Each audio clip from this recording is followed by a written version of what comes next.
Video में आपका हार्दिक स्वागत है। आज हम जानेंगे कि एमएस वर्ड में टेबल को में एक्स्ट्रा रो कैसे ऐड करनी है और उसमें अगर एक्स्ट्रा रो लग जाती है और हमें बहुत कम काम रहता है तो उस रो को वापस डिलीट कैसे करना होता है या टेबल कैसे बनाना होता है, उसको किससे इरेज करना होता है, एक्स्ट्रा सेल वगैरह कैसे ऐड करना होता है, तो उसके बारे में अपन पूरा जानेंगे। तो आप अंत तक इस वीडियो में बने रहिए और हमारे चैनल को ज़रूर सब्सक्राइब करें। तो सीधा अपन एक वर्ड की फाइल खोल देते हैं जहाँ पर एक अपन टेबल बनाते हैं और उसके अंदर अपन सेल वगैरह ऐड और डिलीट करना सीखेंगे। तो सीधा आपको इंसर्ट टैब पर क्लिक करना है। सबसे पहले जैसे आप इंसर्ट टैब पर क्लिक करते हैं तो यहाँ पर आपको टेबल का ऑप्शन दिखाई देता है। अब यहाँ पर आपको जैसे ऊपर जितनी लाइनें चाहिए उतने आप आगे से आगे जैसे माउस ड्रैग करेंगे तो उस हिसाब से आगे जाएंगे और नीचे आप ड्रैग करेंगे तो नीचे वाली जो लाइनें हैं वो आ जाएगी। यहाँ पर अपन एग्जाम्पल के तौर पर यहाँ पर हम इतनी लाइनें ले लेते हैं। अगर अपन के बाद में अगर ज़रूरत पड़ी तो और इसमें कैसे ऐड कर देंगे और अगर मान लो कोई ज़्यादा हो गई और उसको डिलीट करना है तो वो भी अपन जानेंगे वो कैसे करना है।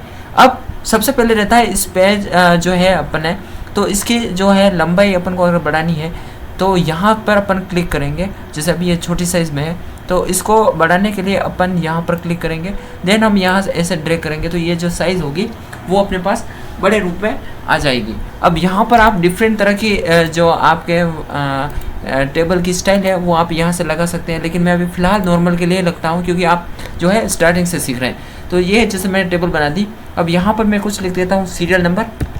जैसे यहाँ पर मैंने सीरियल नंबर डाल दिया। अब यहाँ का गैप मुझे कम करना है तो यह मैं छोटा कर देता हूँ क्योंकि सीरियल नंबर के लिए कम जगह चाहिए। तो माउस से आप इस तरह से ड्रैग करोगे तो वो छोटा हो जाएगा। यहाँ पर जैसे मैं नेम ऑफ स्टूडेंट लिख देता हूँ तो इस तरह से मैंने नेम ऑफ स्टूडेंट लिख दिया तो यहाँ पर नेम ऑफ स्टूडेंट आ जाएगा। एग्जाम्पल के लिए आप यहाँ पर कुछ और भी लिखना है तो वो भी आप लिख सकते हो।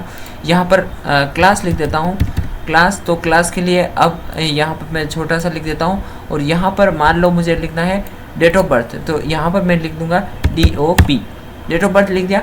अब यहाँ पर मुझे मान लो अगर एक सेल और ऐड करना है तो वो कैसे करना है, तो एक सेल ऐड करने के लिए अपन को माउस को सीधे इस सेल के अंदर रखना है, फिर आपको राइट क्लिक करना है माउस का और यहाँ पर जाना है इंसर्ट के यहाँ। इंसर्ट के यहाँ पर अगर आपको इस तरफ करना है तो लेफ्ट और इस तरफ करना है तो राइट। तो मैं जैसे राइट में करता हूँ तो ये रो के राइट साइड में एक नया कॉलम बन गया। और अगर एक और करना है तो वही सेम प्रोसेस करूँगा, इंसर्ट में जाऊँगा और राइट पे टैप करूँगा तो राइट हो जाएगा। इसी तरह से अगर मुझे नीचे अगर एक और रो ऐड करनी है तो यहाँ पर मैं जाऊँगा इंसर्ट में और बिलो कर दूँगा तो यहाँ पर नीचे एक लाइन और आ जाएगी। इसके अलावा अगर यहाँ पर भी नीचे मुझे ऐड करना है तो यहाँ पर मैं एंटर भी कर सकता हूँ या फिर इसके अंदर क्लिक करने के बाद यहाँ पर इंसर्ट में जाकर बिलो ऐड करूँगा तो यहाँ पर मेरे पास एक और लाइनें आ जाएगी। अब एग्जांपल के तौर पर यहाँ पर मैं कुछ भी एग्जांपल के तौर पर कुछ भी पढ़ देता हूँ, यहाँ पे पढ़ देता हूँ और फिर भी अगर मुझे बीच में भी अगर लाइन ऐड करनी है तो यहाँ पर मैं जाऊँगा इंसर्ट के यहाँ और इंसर्ट से यहाँ रो अबव कर दूंगा तो यहाँ पर एक लाइन और ऐड हो जाएगी। तो इस तरह से लाइन ऐड करनी है। और अगर बाई चांस अगर आपको डिलीट करनी है तो डिलीट करने के लिए जैसे मुझे ये क्लास वाली लाइन नहीं चाहिए और यहाँ पर ये लाइन ही चाहिए तो उसके लिए मैं क्या करूँगा, यहाँ पर क्लिक करूँगा, देन मैं यहाँ पर क्लिक करने के बाद डिलीट सेल्स में जाऊँगा। जैसे आप डिलीट सेल्स के अंदर जाएंगे तो इंटर रो करेंगे तो आपकी जो लाइन है वो डिलीट हो जाएगी। तो इस तरह से आपको डिलीट और ऐड करना मुझे लग रहा है आपको समझ में आ गया होगा कि कॉलम और रो कैसे अपन को डिलीट करनी है। तो इस तरह से आप रो वगैरह डिलीट कर सकते हैं। जैसे मुझे कोई अगर ये डिलीट करना है तो ये डिलीट कॉलम में जाऊंगा तो ये कॉलम डिलीट हो गया और रो के अंदर जाऊंगा तो ये जो रो है वो डिलीट हो जाएगी। इसी तरह से नेक्स्ट अपन बात करते हैं।